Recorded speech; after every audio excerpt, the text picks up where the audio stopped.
everybody to the Or Umbrella podcast.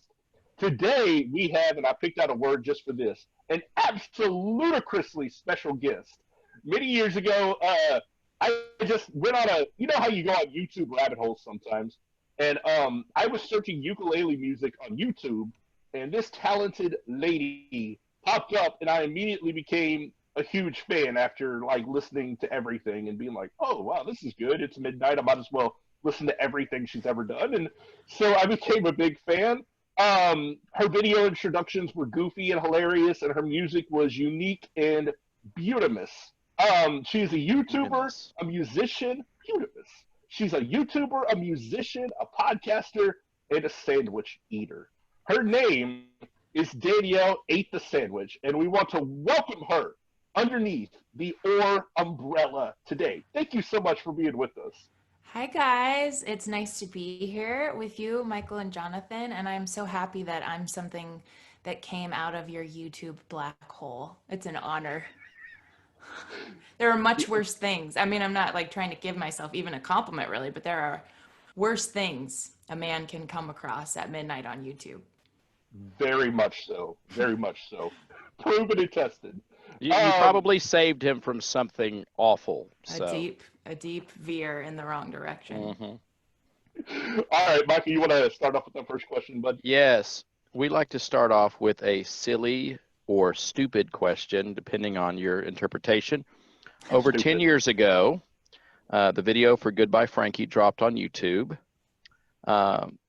Jonathan had recently watched the video, and he had two important questions. First, at this point in your life, have you learned to wear sensible shoes?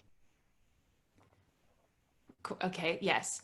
Goodbye Frankie is an original song of mine that I put on YouTube. One of the ones Jonathan obviously found in his YouTube black holing. And I have a song lyric, someday I'll wear sensible shoes. And to answer your question, not exactly. I've been known to put inserts into my flat-footed, I don't have arch support. So I've started the transition maybe to put like Dr. Scholl's inserts into my shoes, but it still doesn't feel like I'm getting as much support as I need. So am I wearing sensible shoes? I'm working on it, as you know, as I am a lot of things. Getting slightly better, but it's still an uphill journey. We'll have to ask back in 10 or 20 years if you've made any progress on that. I don't really just have excellent support. The best support. Yeah. Second question of the first question is, do you still have that sweet ape suit you bought from Target? Yeah, in the video, and Jonathan kind of mentioned that I do silly skits in front of my videos. I'm wearing a gorilla suit that I got at Target. And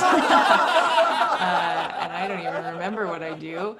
But I actually before Kickstarter was enough of a thing for me to know what it was, I had a eBay auction to raise funds for me to release an album, and I auctioned off a lot of these weird things that I used in my YouTube video sketches. So one of them was the ape suit, one of them was like my toaster, one of them was like a coconut head, like a coconut that was like carved into a pirate head.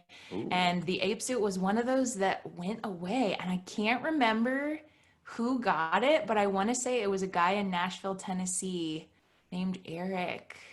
I'd have to look at my records. Like I've pinned these people as like, he has my toaster now. A guy in Canada has my toaster. But the ape suit is no longer in my hands. It was kind of hard to part with because you never know. A rainy day, you might need to pull that out and do some pranks. So the ape suit is gone, but it's still within me. Understandable. It's a part of you. You never know when you need a good ape suit. Wiser words have never been spoken. So let's start from the beginning. Talk about you and talk about how you got to where you got and where you're going and all that fun stuff. So let's start at the beginning. How did you get interested in music, and who were some of your favorite artists growing up? That's a great question. I was one of those lucky kids whose parents, my mom especially, was really encouraging to get me into like choir and start an instrument in elementary school when we started that stuff as kids. And so I was always into music and supported by my family. My sister was also into music and a singer, so I had somebody to sing duets with. And then as I started, I think in fourth grade was when I started writing songs. I was starting to get more into creative writing. So I have notebooks dating back to fourth grade of song lyrics. They stunk. They were pretty bad, but nonetheless I had them. And the intention was to write creatively, but also sing the stories and sing the poetry. And I was just sort of developing that. I kept it pretty secret. I really only shared it with a few people. I was very shy. So it was this secret little hobby I had. And then in high school, my mom had a guitar in the house that she used to play and still plays, but I would kind of sneak it and teach myself. And then in high school, I really started to get more into songwriting. And then when in college, I came out of my shell quite a bit more than I had when I was younger. And that's when I started performing these original songs. And then it's been I'm a late bloomer, but it's been an evolution since then.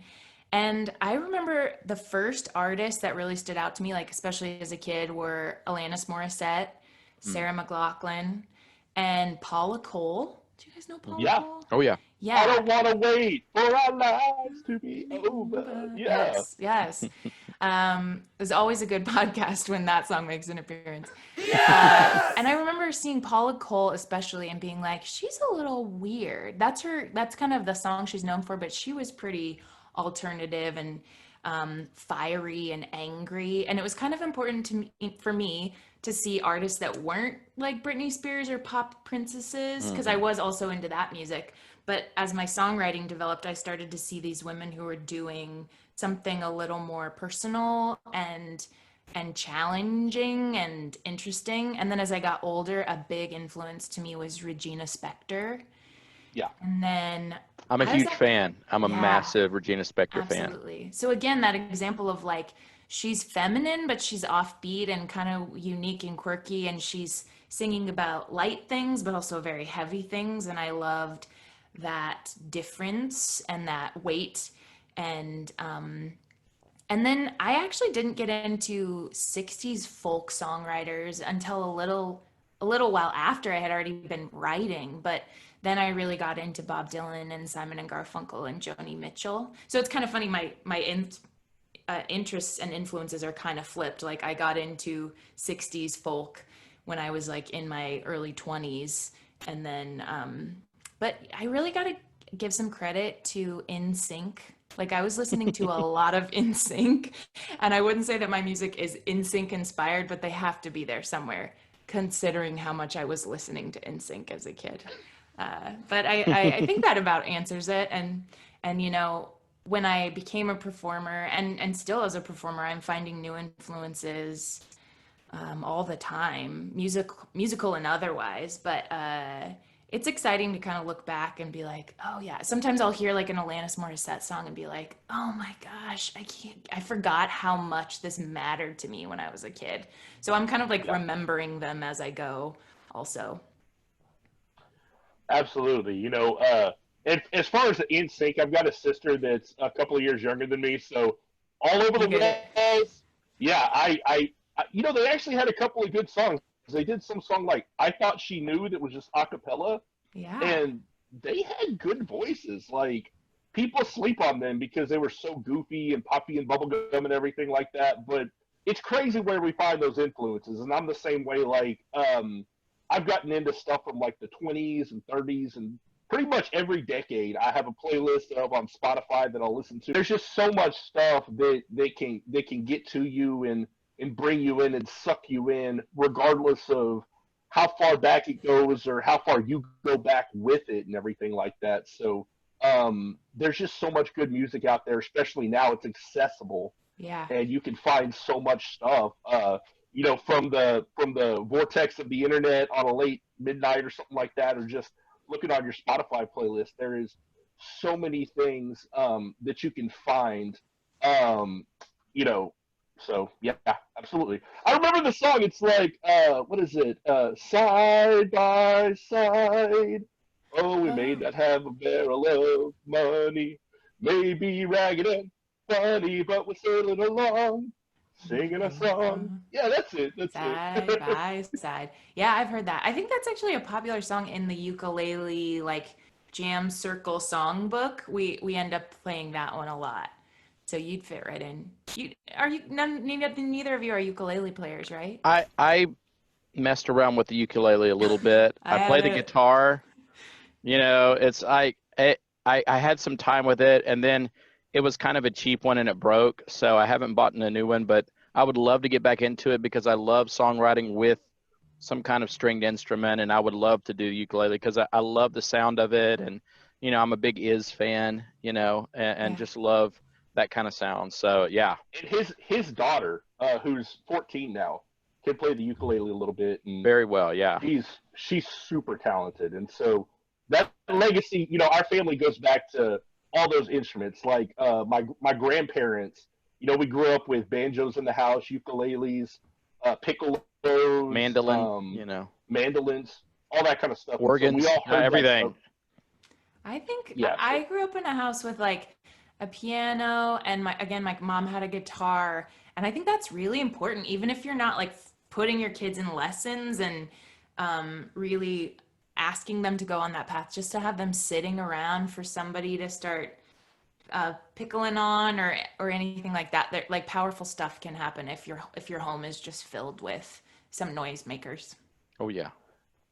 Absolutely. Sorry we got off on a tangent there, guys. I just That's love okay. talking about music. All right, Tangents are Michael. fine, right? What's our next question, Yes. Michael? So the name Danielle ate the sandwich is quite the unique name, and I'm sure you've been asked this before, but tell us why this name came about and why it's important to you. Yeah, I do get asked this question a lot, and I still haven't found a great diplomatic answer. So, my given name, my real name is Danielle Anderson, and I just didn't think that had a lot of stage pizzazz or stood out from the pack. So I was kind of when I started playing music at this time, I was just kind of playing open mic nights, and the most I was doing was like signing my name on a sign up sheet, and Danielle was fine for that. And then it was when it came time to make like a MySpace page. This is when I got started in music, when we were still rocking MySpace pages, and I kind of needed to think of what I was going to call it. So crunch time set in, and I was kind of going over a list of things. And I'm a pretty just goofy person.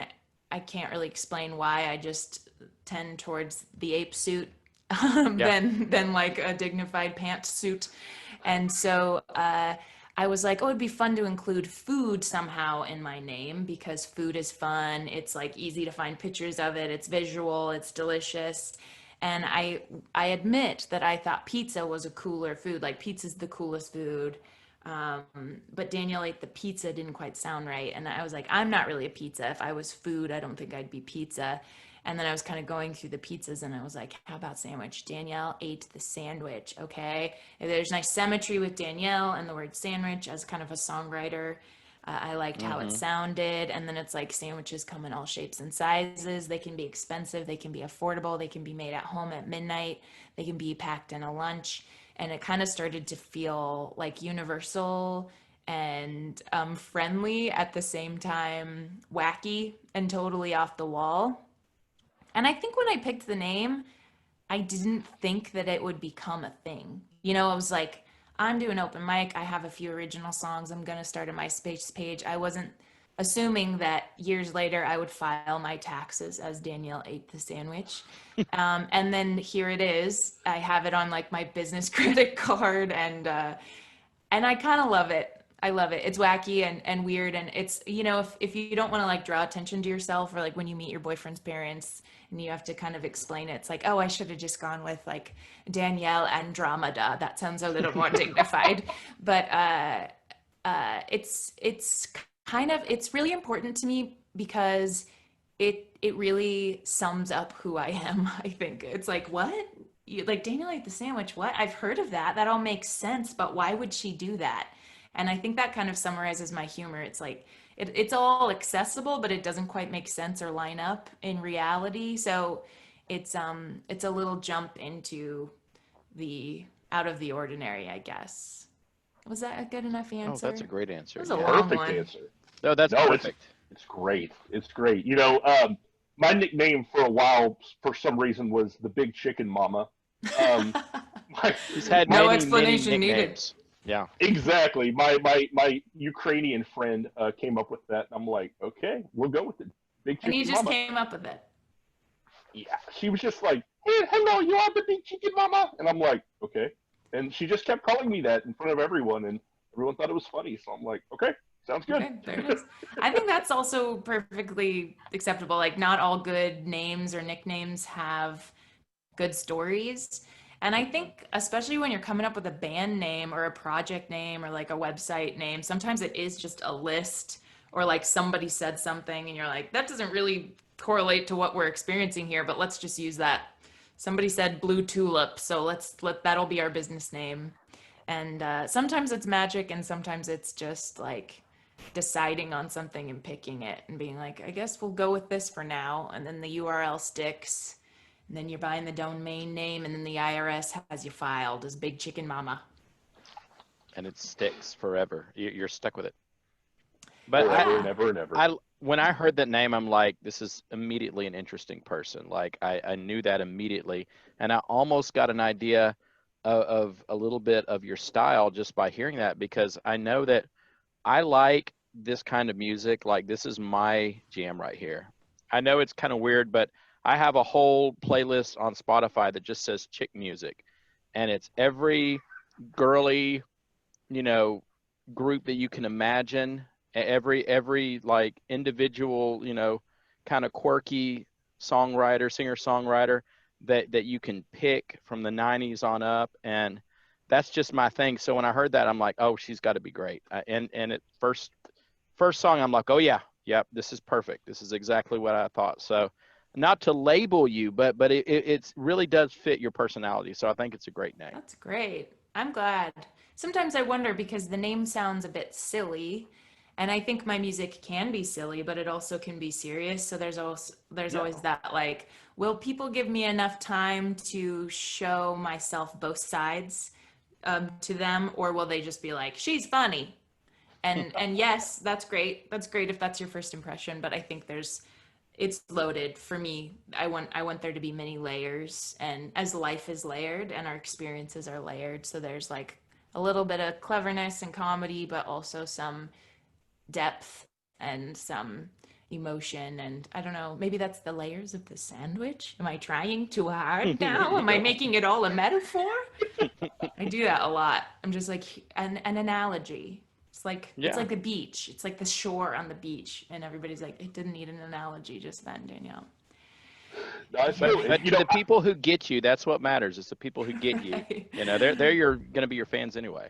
Yeah, I need yeah, fans and who I are think of hungry for analogies. Mm. oh, oh, I like it. Ooh, And ooh. I was thinking, I was listening to your music earlier. I was like, my training on my computer wouldn't work for work, so I'm like, man, I'm just gonna listen to music and eat corn dogs. And so, That's you also know, my fan demographic. there you go.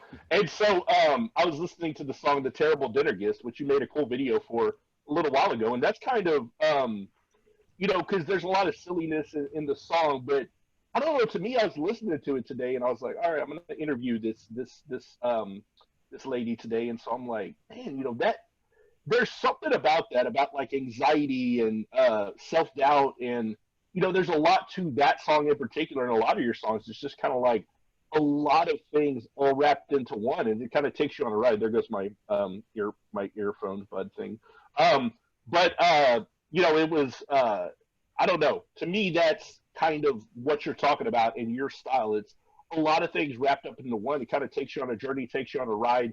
A couple of listens can really be valuable to kind of try to understand what you're trying to tell us in those songs. Yeah, thank you. Yeah, my song, The Terrible Dinner Guest, is definitely about social anxiety and about my experiences as like a shy person who feels like I have a lot to offer, but it takes me forever to feel comfortable enough to express that. Especially the song kind of sets the scene at a dinner party. So if I'm meeting new people, it might take me a while to come out of my shell. And upon, hearing the title, The Terrible Dinner Guest, it's kind of like, well, what is this? This is silly. And then you have to really listen or pay attention to kind of get that it's about like what we all struggle with, feeling weird around other people, which I hoped it would reach other people, but I think of a lot of my songs, that's one that's really like, I totally relate to this. This is my anthem, and hearing people get something out of that and connect to that in the same level as me is like, phew, I did my job. I wrote a song for all of us, not just me.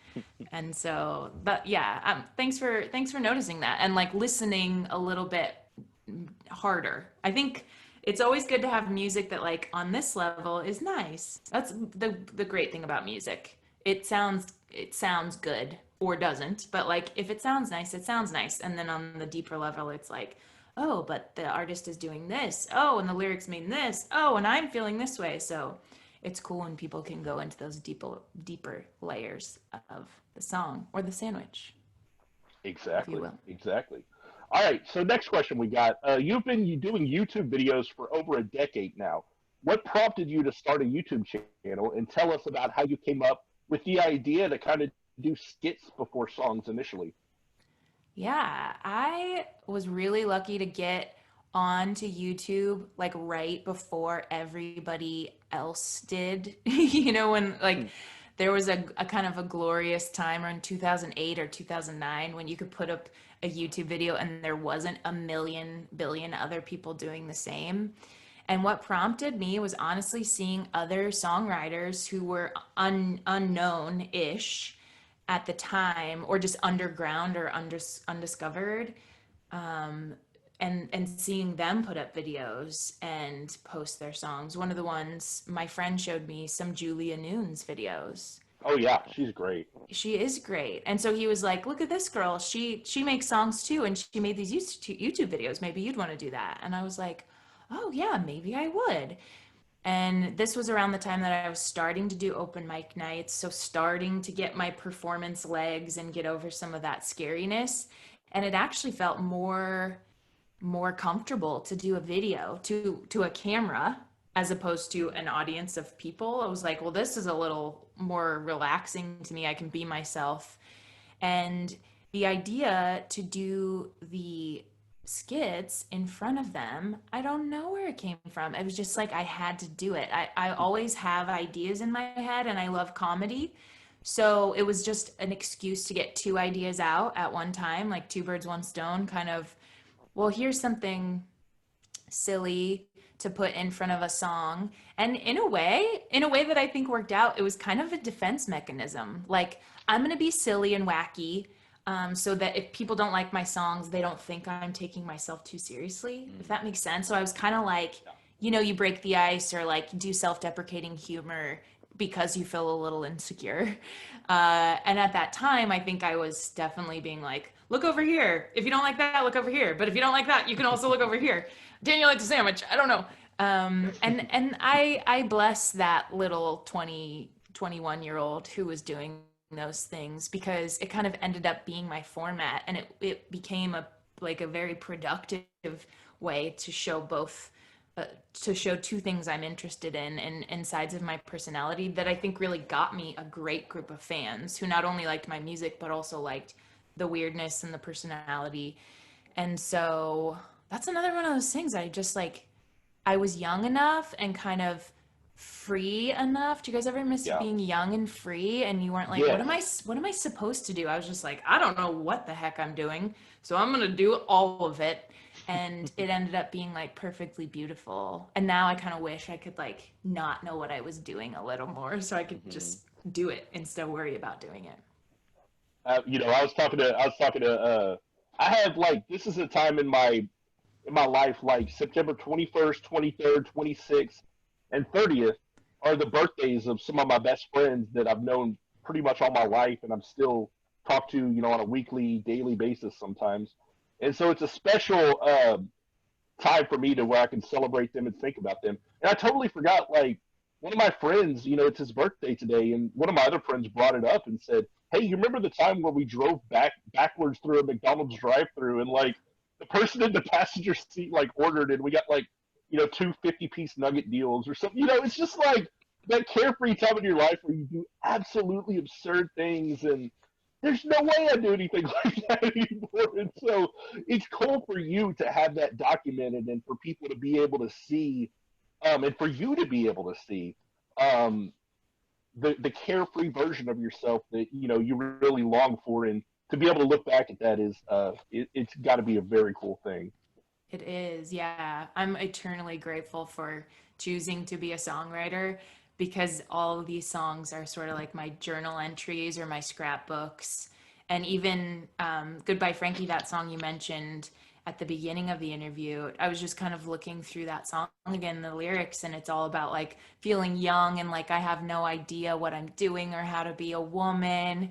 And and some of those things I still relate to, and some of those things I feel like I've mastered. So it's a really nice thing to have a song that you wrote 10 years ago to look back on fondly and be like, whoa, that's who I was. How interesting.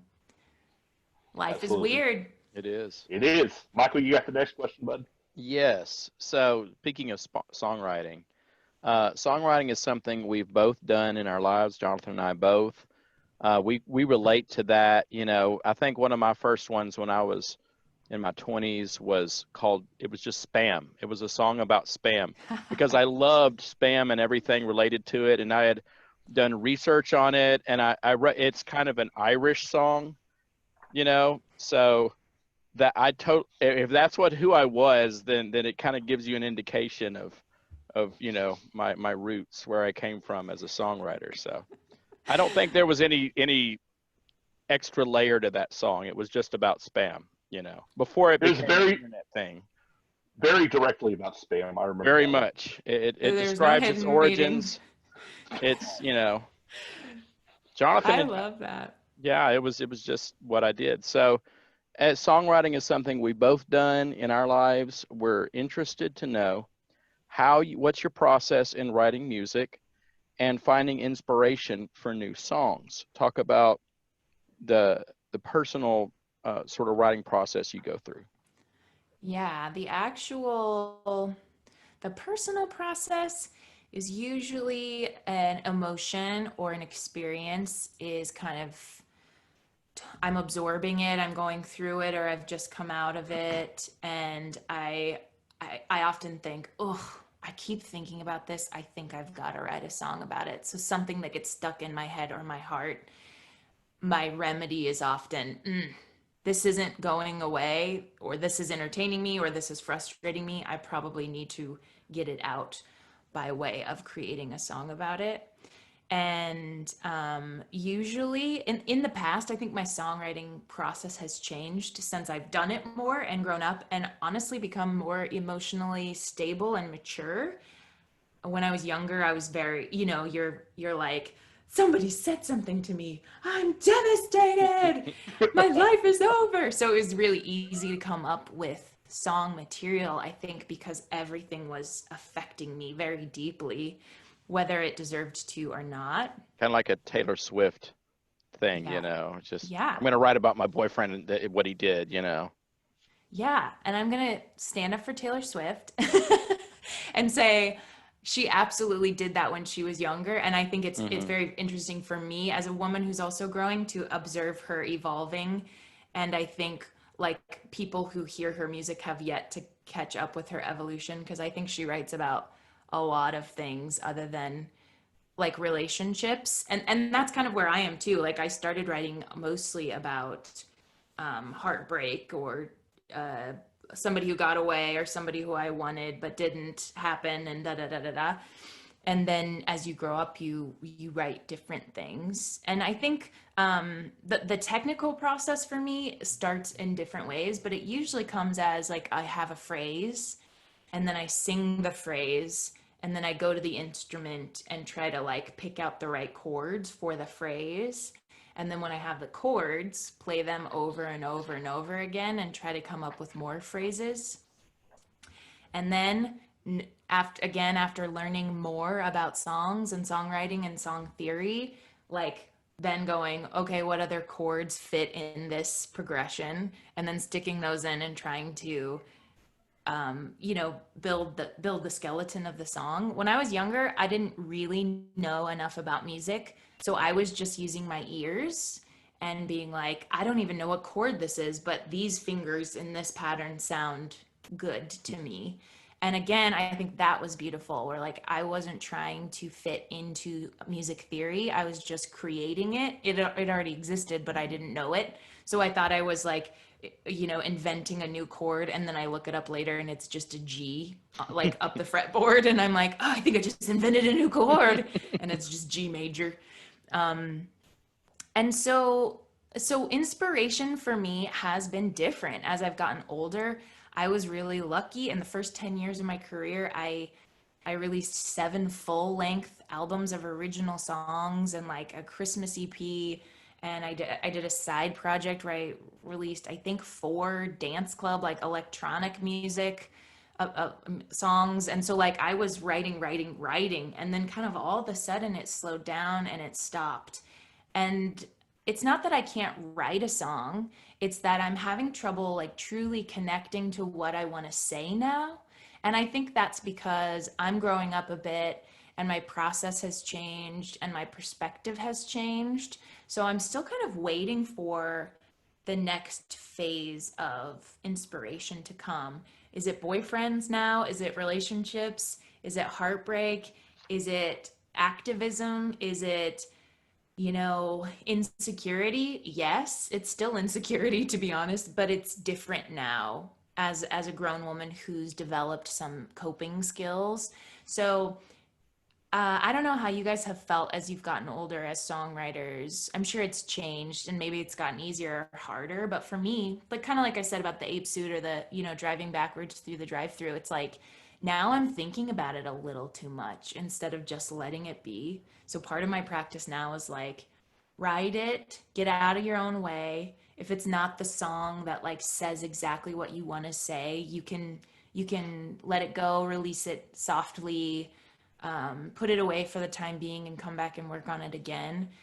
But I'm still really hoping that I find like my new sound or my new perspective or my new muse in a way. I'm kind of inspired by everything, but nothing powerfully enough to like inspire me to create the new next thing. Do you guys relate to that at all?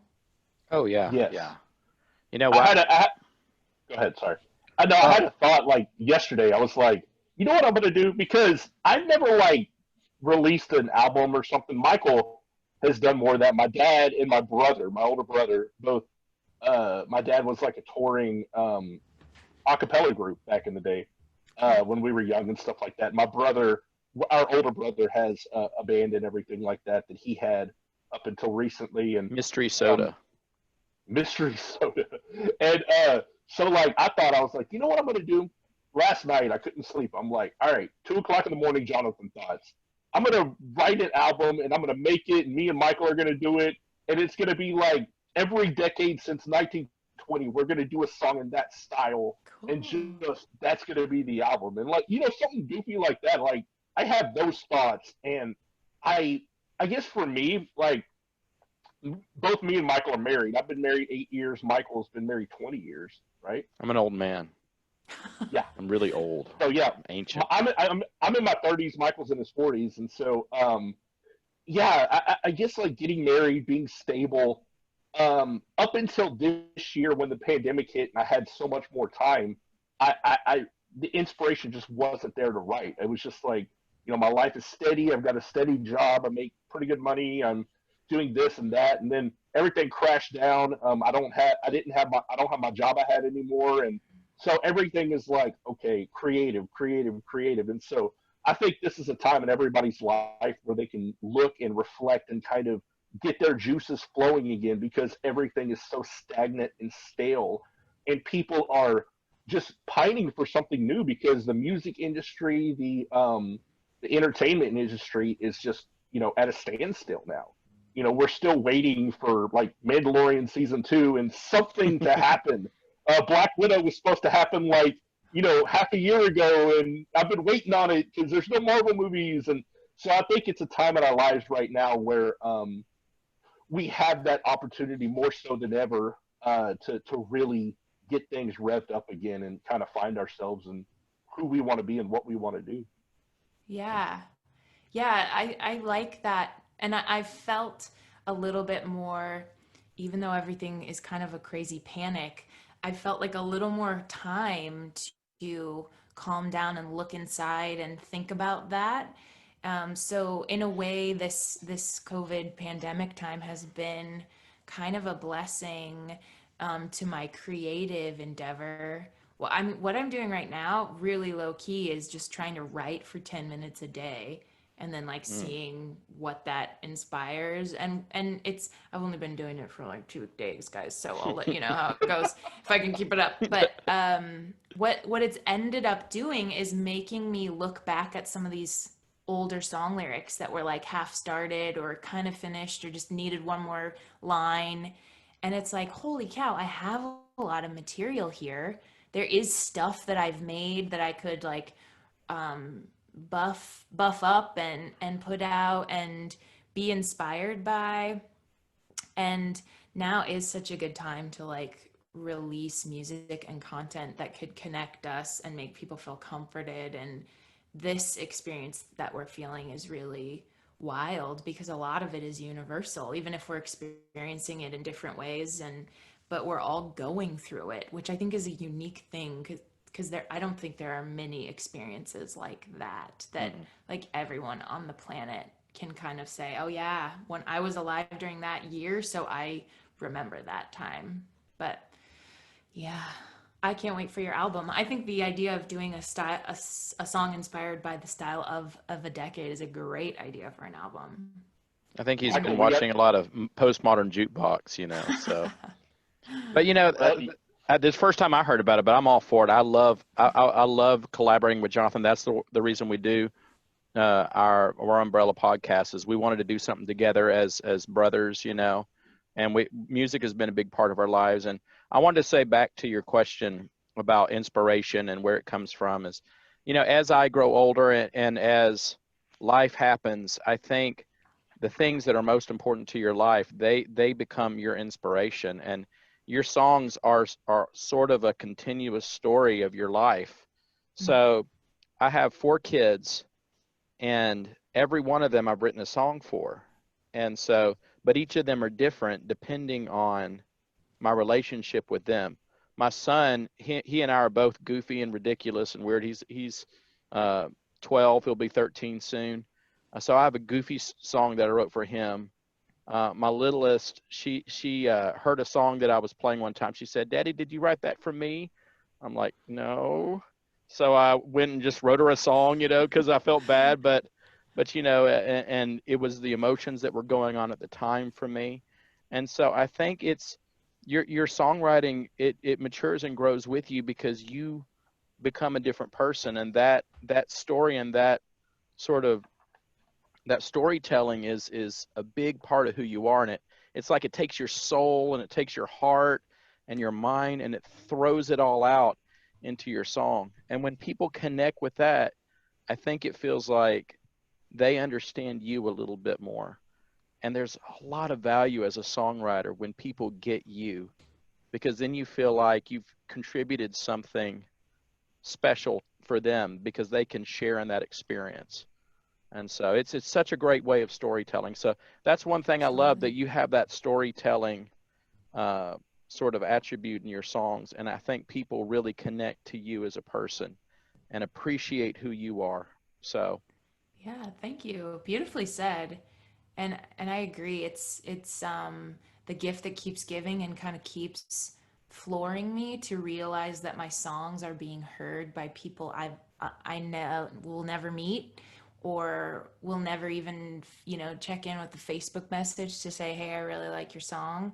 Um, and that people are getting something out of the music that I create music hoping people will listen to it and like it, but I often create it for me to help mhm. comfort me or to share with someone um, in our experience in my own personal life, and then to create it for that purpose and then release it and know that people around the universe are getting something out of it is like, whoa, what? And for that, I have to thank the internet for like being a tool to share these ideas throughout the land. And I actually relate to what you said about like your daughter hearing the song for your son and being like, did you write one for me though, Dad? Because I kind of feel that way with like, I've had some experience. I've written songs about a lot of experiences in my life, and then some more experiences have happened that I haven't yet written a song for. And I kind of feel like people, like my mom being like, so are you going to write a song for me about that, or where's my song? And I'm in a great stable relationship now too, which is awesome for my heart. But I've noticed being like, what am I going to write a song about if I'm not heartbroken and miserable? And then there's this desire of like, oh, I want to write a song for my new relationship that is going excellently. And I'm kind of putting the pressure on myself, like, can I write a good song for someone who actually deserves a good song, as opposed to like these people who, everybody deserves a song, but who negatively affected me or made me feel worse or less than. So I wrote them a song, but I need to write a song for these good things now, that good things are happening and I'm being grateful and moving forward, as opposed to sticking in the past. And I think songs are powerful for that too, of like they can pull us back in the past and into further into our resentments, or they can bring us forward into our gratitude. That's as self-helpy as I'll get, guys. Wonderfully No stated. doubt. No doubt. Let's take a dive into your catalog real quick. If you had to pick 5 songs you've done for people to check out to get a taste of who you are as a musician, say somebody's listening to this, like our mom or something that doesn't know who you are, then what would be like 5 songs that you've done in your career that are available for consumption? Um, what would those 5 songs be? That's a great question. I'm writing down a list. I kind of want to say some of my favorites versus some of the fans' favorites. I might say the Long Haul is the first song that came to mind. That's one of my newer songs on my newest record. It's kind of a love song and kind of a roadmap to my emotions and seeing me in a relationship. I think that's a great song that of like the bitter and the sweet. And I think the Terrible Dinner Guest, which you previously mentioned, that's kind of a roadmap into my insecurity or my processing of social situations, who I am as a person and who I am as a person around other people. I think Faith in a Man is a very popular song of mine, and that has very little to do with me. It's kind of a song about how I process society and how we're all helping each other and doing our part, and how sometimes we forget that everybody is doing their part, and how kind of perfectly orchestrated it is that the lights turn on every day in the morning and the roads are built and the bridges stay up when we're crossing large bodies of water, and all these people involved in creating our society are responsible and successful at that. And then I want to say Bribes. That's from one of my very first records, Bribes. It's a song about me and my family and the guilt trip and missing people. And when you love something so much, your love often turns to control and like how can we positively love someone as opposed to manipulatively love them. And then that's four. I think I might say a song called Bright Flashes. This list is wacky. I know this is for the podcast. I really want to think about this question now. This is a great question. Yeah. I've never been asked. But Bright Flashes is a song on my album Like a King. And it's about someone I knew who was born prematurely and had health issues very young. Like as a baby, they weren't expected to live. And so I wrote the song for them as kind of like an epic like Iliad and the Odyssey story of like a hero's journey and them overcoming major obstacles at birth and then what they encounter now that they're a living human, and how I play into that story. And what I like about that is that it's kind of dreamy and whimsical, and it's about me and reality and my relationship with this person, but it's also like fantasy, and it's very it's like dripping with poetic devices, and so it's very juicy in the mouth. I guess if you were like reading it aloud, it could serve as poetry, which is feels like a success to me as a songwriter. If you could read it aloud without the music, it would sound quite wonderful. And I was able to turn a real life experience of something I was thinking about into this kind of epic fantasy fairy tale, and I really like that. And then it comes back like the repeating phrases, all things considered, it's quite coincidence that I am still here and so are you. So it's still kind of beating that, like, life is weird, right? You ended up here and so did I, and we're ships passing in the night, and yet that matters as much as it doesn't. And so always kind of commenting on life's wild ways that it is working us. That's a really good question. I'm like, and also my song, which I guess is good, right? Because it's hard. You guys are fathers. Well, at least Michael is. I am. It's I'm hard. not. I just got a cat. He's got a cat. It's like asking. But they're very close. They're very close. It's like if you had two cats and someone was like, which is your favorite cat? And you're like, oh, don't ask me that. Or maybe you could say it's easier with cats because they don't understand English, but don't do that with your kids. I'm sure you've learned that lesson. And when it comes to the songs, I know it's not the same, but they feel a bit like kids. And some of them definitely stand out from others as like, those were exactly what I wanted to say, and at a time when I really needed to say it. And others are like, yeah, those are great, but I don't carry them with me as much as others. Well, and I'm sure you're kind of like I'm sure that Simon and Garfunkel, when they listen to Sound of Silence, they're like, it's a good song, but man, why does everybody always have to mention this song? And I think every songwriter has their favorites that mean more to them, and then they have the songs that everybody else sort of likes. And well, let me go ahead. Sorry, let me follow that up with like a little quiz. I grew up in the '90s. I graduated in the 2000s, but the '90s were my formidable and still my favorite era of music. Nirvana, Kurt Cobain. Do y'all know his favorite song that he did? Okay, it's my baby to another. What's that called? I keep freezing today. Yeah, but it's one that nobody. It wasn't even a single. It was on Nevermind, but he was like, guys, this is the one that everybody should know about. And of course, Teen Spirit was one of the biggest songs of all time, especially in the decade. But he had this one. I can't think of it. It's like chew your meat for you, pass it back and forth. I can't remember. Anyway, y'all Nirvana fans, you know what I'm talking about. That one song that he did. But I thought about that too. Like, so as a follow-up question to you, Danielle, is there a song that you just kind of put on and you're like, okay, well maybe this isn't my favorite, that ended up like getting way more views or adulation than you thought? Yeah, I think Faith in a Man. I mentioned it because I know it's a popular one, and I think it's a great song. It musically, it's a lot different than some of my songs. There's minor chords in it, heaven forbid.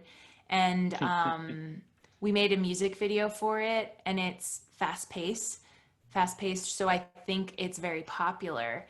And at the same time, I don't think that people like really think about what it's about. I think people think it's a love song because I say I put my faith in a man. So they think it's like a religious song or a love song. And it's about I put my faith in society to do their part to bring it forward. So I like that there's that hidden meaning, but it's sort of the one that I'm like, I guess I got to play this every set because it's the jam. It's the single. If anybody like is Play coming Faith to in a show, Man. yeah, they're gonna want to hear it. And that's okay because I do still like that song. I also think Two Bedroom Apartment is one of my songs that is really popular, which is a great song, directly inspired by a Regina Spektor song Mm. called Summer in the City. And I think it's a great song. It's really like heavy with lyrics, which I love. But I'm always kind of like, huh, this one. And that one, Bright Flashes, I mentioned about like the grand fantasy fairy tale. I specifically like that one because I don't think it ever got its due. There Yeah. is a weird thing of like, okay, that's great that you like those songs, but you also like this one, right, guys? And You people are better. like, sure, that one's fine. And then I'm like, I feel a little frustrated and misunderstood. Like, well, why didn't you like this brilliant one that was really about what I was feeling? And honestly, I learned my lesson a little bit with that, with like the branding business side of things.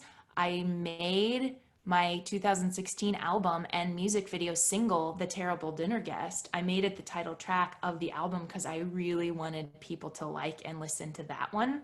So I fed it to you guys because I was like, I know what happens if I don't make my favorite song special. So I'm going to make it special so people know what I want them to listen to, because it's kind of a difficult song to listen to. It's like jazzy and slow and like huge and weighty, and it's different. It's and so it's a hard, it's not like the most obvious hit, like the obvious single that you're gonna put on an album. But I was like, I got to do this to make sure this song, which is the really important one to me, gets to people's ears. So And I love that song. I absolutely like. I was listening, like I said, I was listening to it today. It's such a good song. So you at least got one person who truly appreciated you there. yeah, it worked out. People heard it, and I think really like it, and I'm grateful for that it was able to hit some ears. Cool, That's Michael. You great. got the next question, bud. Yes, you recently did a song about Breonna Taylor that was very moving.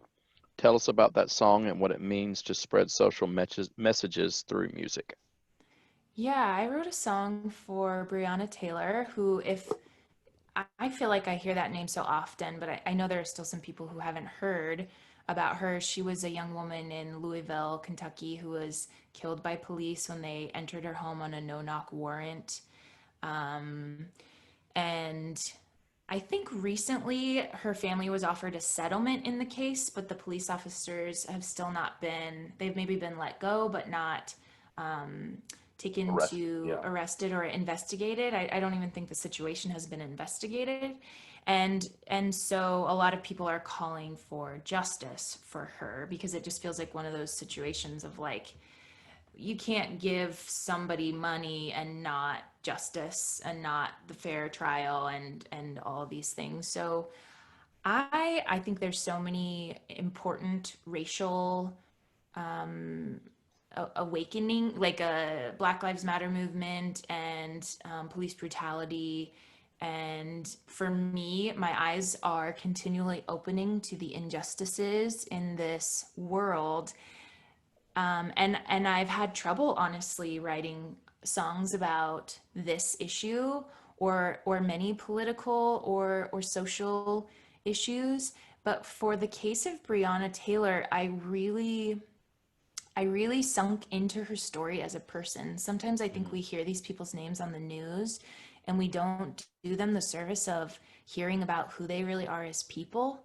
And I caught an NPR interview with her family, with some of her family and friends, and they were just raving about her, and she sounded sweet and funny, and they even kind of talked about like the sound of her laugh and her voice. So I started to like imagine who she really was, and she sounded like someone who I could be friends with. And for me as a songwriter, it's important to connect deeply to something and like Mm. hear the headline or hear the story, but then go, yeah, but what else? But who are they? How does that draw back to me? How does that draw back to their future, to their past, to what's going on in the current situation?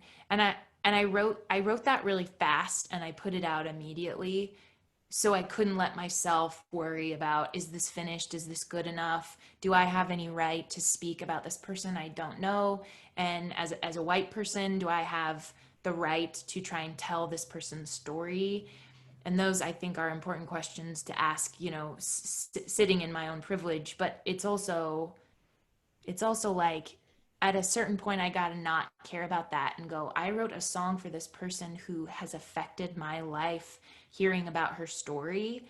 And maybe if I share it in this way, more people will hear about her story and more people will think about the issue at all, or more deeply, or in a different light. And for me, I hear a lot of anger, and it's been made into a political issue when I really feel like it's a it's a person issue. Like, people are Hmm. dying unfairly, and Yeah. and and it's like, um, we're arguing about it though, and this wasn't meant to be an argue. This was meant to be a, here's this person, have you thought about them? Have you thought about the person behind this name and what really happened to them?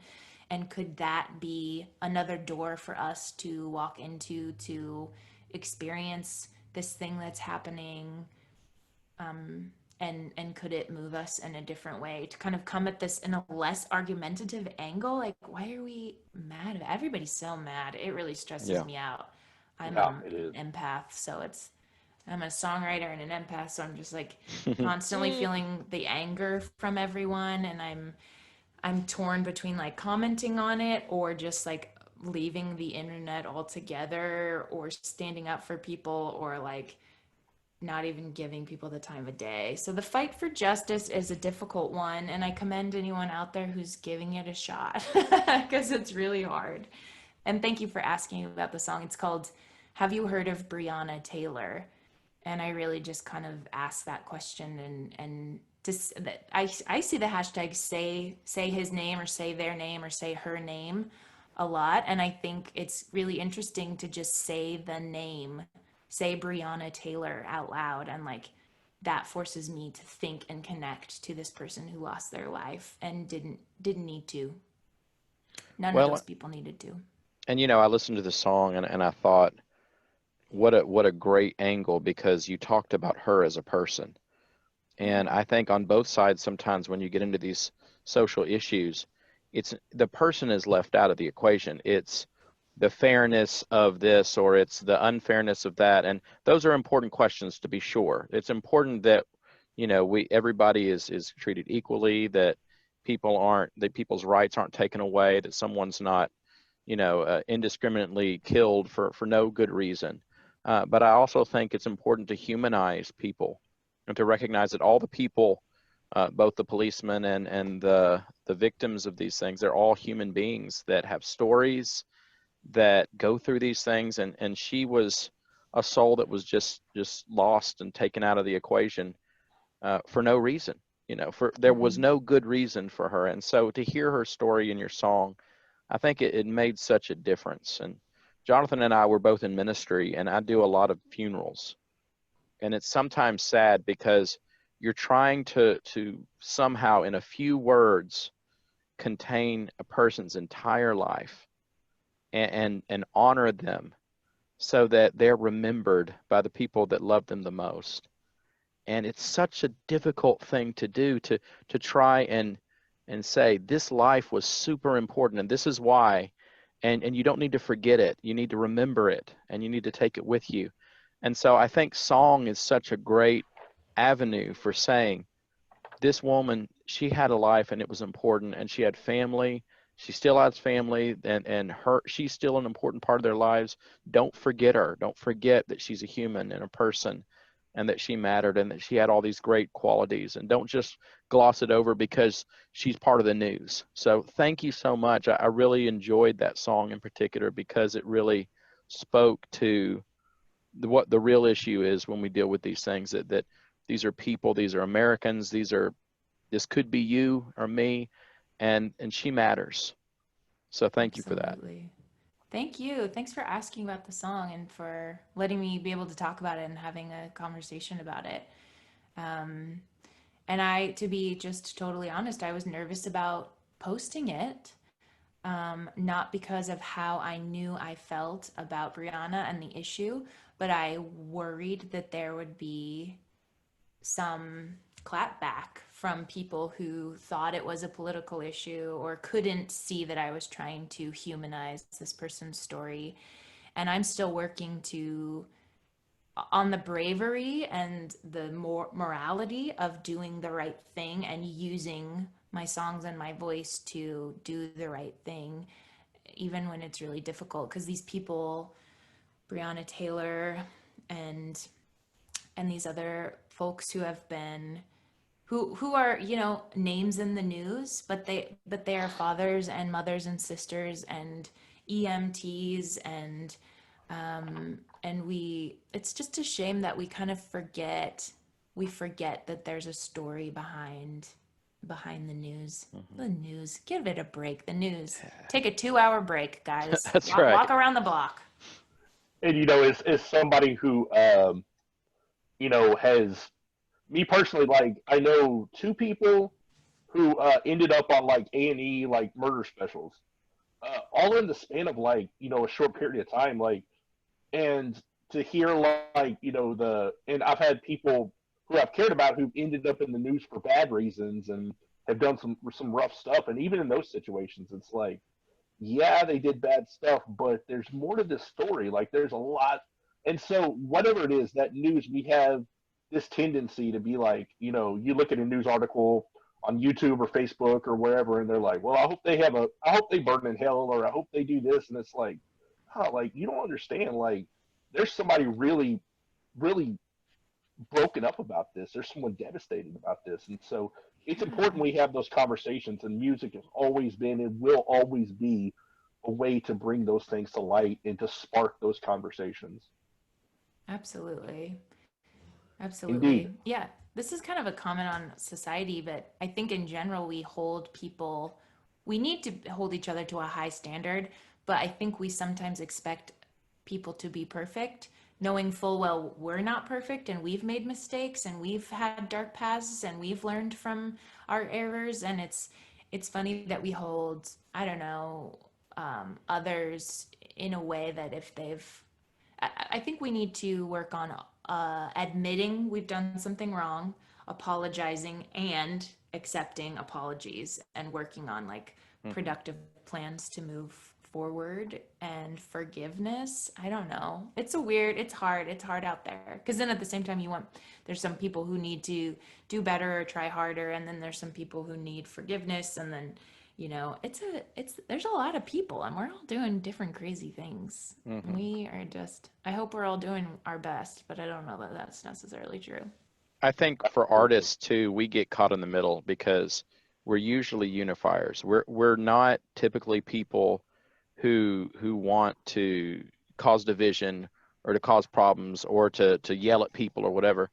And music and poetry and things like that, it has a way of saying things in a way that you can't with just speaking, that can just in one short little phrase or one short song can really bring everybody together and say, look, let's all agree that this is important. And so I think that's one way to answer it as an artist, because you feel like you want to share how you feel about this. It's important, and you feel like maybe it's important for other people to hear this, but you can say it in a way that's so much more accepting than you know, let's get into the all the grit of it, you know, and fight and war and spit at each other and all that stuff, you know. So yeah, the songs, it feels like one of the hopeful ways to connect us and unite, even if just for a 3-minute pop song, you know. 3 minutes. There we go. So you are also and guys, if you're listening to this, you're like, man, they got real serious. You know, hey, we go with it. We go with it. Yeah. We go with it. We go there. But you are also a podcaster, just like we pretend and try to be. And you are the host of the Big Cookie podcast, correct? Correct. Yeah. All right. I like that. And share with us what the Big Cookie podcast is all about, and kind of just talk about it to us. Sure. The Big Cookie podcast is a new project for me too. So I'm a new podcaster as well. So I'm also pretending to know what I'm doing. And I co-host with my friend Annie Calaherka. And our first season, the premise is that we read a book. It's a self-help book called Calling in the One that promises to attract the love of your life in 7 weeks. So Oh, the podcast is about us reading through the book and our experiences and relationships and what the book is kind of showing us or asking us to do, as well as just what's happening in our life. So it's definitely a relationship podcast. It's a little self-helpy. It's a little bit of comedy. We definitely have fun and goof around. And it's also kind of a podcast about friendship. It's two people really sharing their lives and going deep with each other and rooting each other on. So we called it the Big Cookie because the goal of it is to not settle for just the crumbs. Especially in relationships, you might say like, I'm always just waiting for the leftovers, or I'm fine with this tiny piece. And the big cookie is asking for the whole cookie, the big one, not just a whole cookie and not the crumbs, like the biggest cookie you can think of. So our tagline is a podcast for those who refuse to settle for just the crumbs. And it's out now. It's releasing weekly. We launched in August, and it'll go through, our new episodes will be new and current through October. But we're already talking about a season 2, and it's available on Google, Apple, and Spotify podcasts, as well as our website, bigcookiepodcast.com. So it kind of sounds serious and self-helpy, but it is really silly. It's kind of like being a fly on the wall at a slumber party with two ladies just like sharing their life. And we've found from comments from people who have heard that it's pretty relatable, and there's a lot of different things people are picking up on, whether it's like relationship advice or personal growth. And I think it's kind of like just juicy. If you like to observe or eavesdrop and hear people's conversations, it's good for that. I like podcasts that are just kind of people talking about whatever comes across the table. And it's also telling a story, like the episodes in order tell a story. So for those of you who like podcasts who more kind of evolve on an arc, it also has that. And we're really proud of it. It's a new project for me, my first podcast. It's actually kind of my first serious collaborative effort with my friend Annie. So I'm learning a lot about that, like trust and co-working and sharing ideas and compromise. And she's been a blessing as a friend and a creative collaborator. So I'm also really glad you asked about that. Again, that's the Big Cookie Podcast with Annie Calaherka as my co-host and me, Danielle Anderson. We're also on Facebook and Instagram. Follow us, like us, subscribe. Never leave the internet. Keep staying on. You must love us. keep on keeping on. Love us forever. And if Like you, and comment. last question, what do we have to look forward to in the future from Danielle Ate the Sandwich? And how can people keep up with your goings on? Yeah, I am working on a few things. I'm not sure when you'll air this episode, but on October 17th, I have a Facebook live stream concert that will serve as a fundraiser for this organization called Ukulele Kids Club. Ooh. That is an organization that grants ukulele instruments and lessons and songs and music to kids who are in hospitals experiencing stress and anxiety from healthcare issues and the conditions of living and being in a hospital a lot as a kid. So that's a really cool organization. It's called Ukulele Kids Club. And again, that live stream fundraiser, I'll be performing songs and Oh, cool. hopefully some games and improvising live music on October 17th on Facebook. And I've also recently written and recorded some songs, new originals, for a documentary called It's Not a Burden.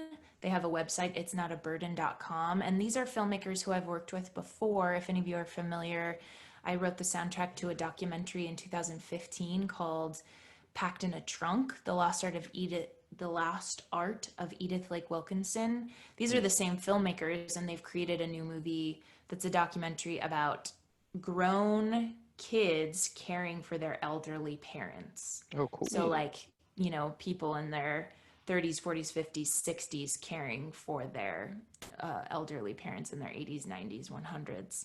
And so there's new music from me to be heard in that, and just very excited to be involved in that project.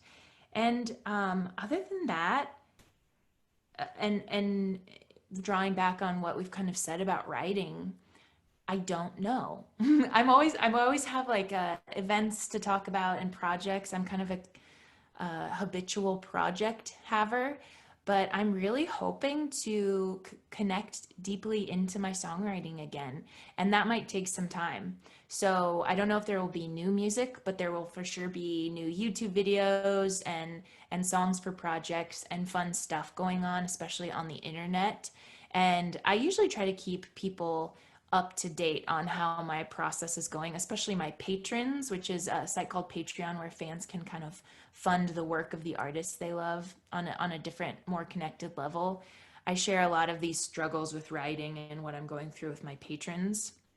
So that's a great place to follow me and hear about what's going on. I'm also on all the social media pages, Facebook and Instagram and Twitter.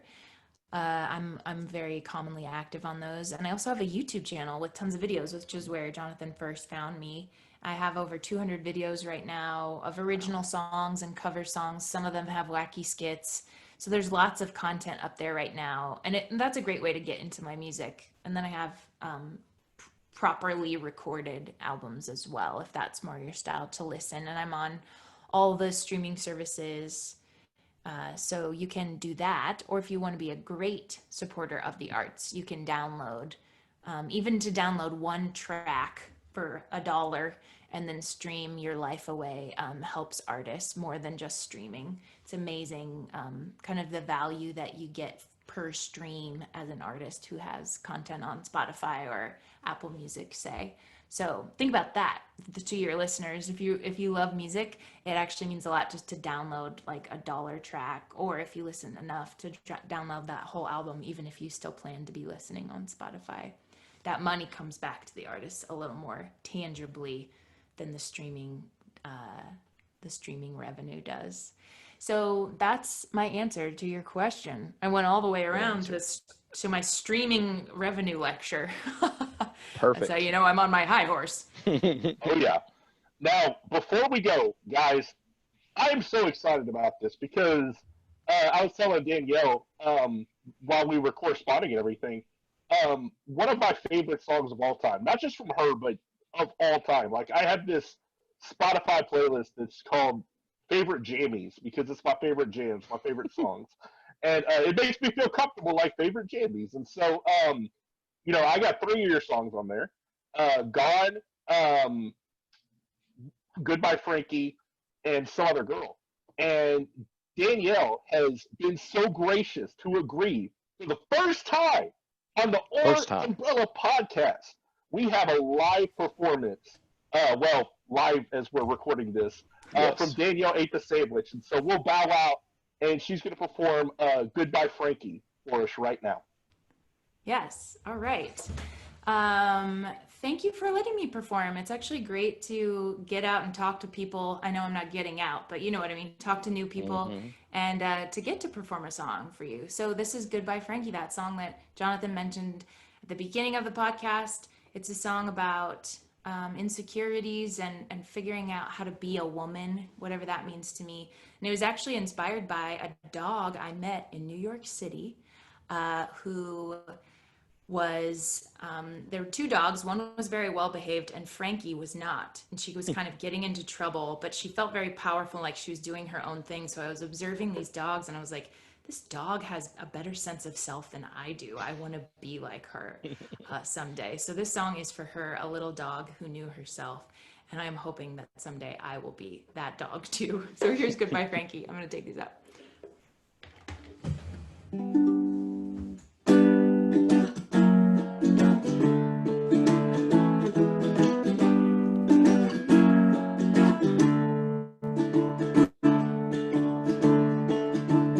Goodbye, Frankie.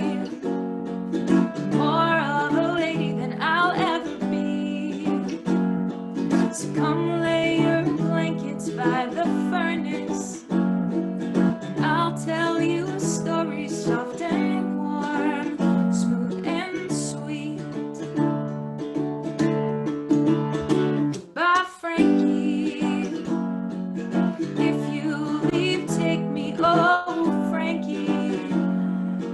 hot as a hash brown, and I'm begging for something worth digging up once I've buried it.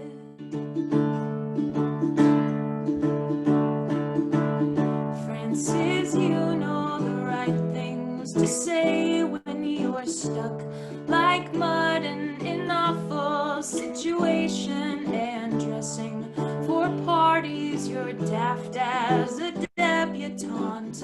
And I'm hoping soon something is bound to rub off, and someday I'll wear sensible shoes and learn to tell the right stories to impress the friends and parents of my boyfriend. But until then, there's you.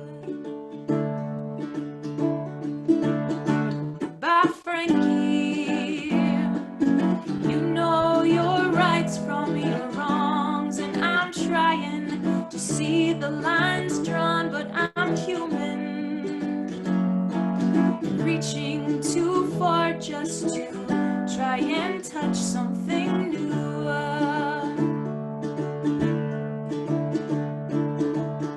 Francis, you are an angel underneath all that hair and those eyes that can't help but peek at the biggest cake on the bakery shelf. No one's gonna help you, so you gotta help yourself. And someday I will know what it means to carry two of the same chromosome in my bloodstream. The future looks far, but it looks so sweet. Won't you taste it with me? Goodbye, Frankie.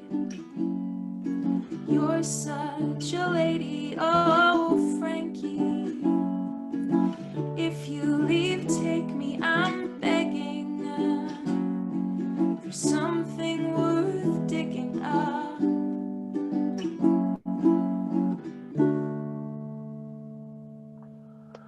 Oh my goodness. Loved it. Thank you so much. There you have it, great. boys. There's your folk music. You really have no idea how much that meant to me. Like, Oh, I'm happy. I know, I'm sorry. Good. I'm so glad I could play it, and I'm glad you liked that song and mentioned it, because I kind of pulled it out of the catacombs, and it was a great reminder of like, oh yeah, I wrote this song, and somebody heard it and it meant something to them, and to just get to talk about things I've made is always a really nice confidence boost. So I really appreciate it. It means Well, a lot. I think you have a super fan right here. He has not stopped talking since he had started talking with you, about an interview. He hasn't stopped talking about how much he loves your music. So Good. I really appreciate that, Jonathan. Thank you. And thanks for asking me to be a part of your podcast. Oh, absolutely. It's been a really great conversation. It's really yeah, glad it's to been have really fun. We really appreciate it. All right, so we don't want to take up any more of your time. Thank you so much. Danielle ate the sandwich. We'll put every link we possibly can in the YouTube portion of this podcast. We'll keep up with her, listen to her music, support her any way you can. She's been fantastic to talk to and wonderful to listen to. So thank you, everybody, for tuning in to the Or Umbrella podcast, and we will see y'all next time. goodbye. Bye.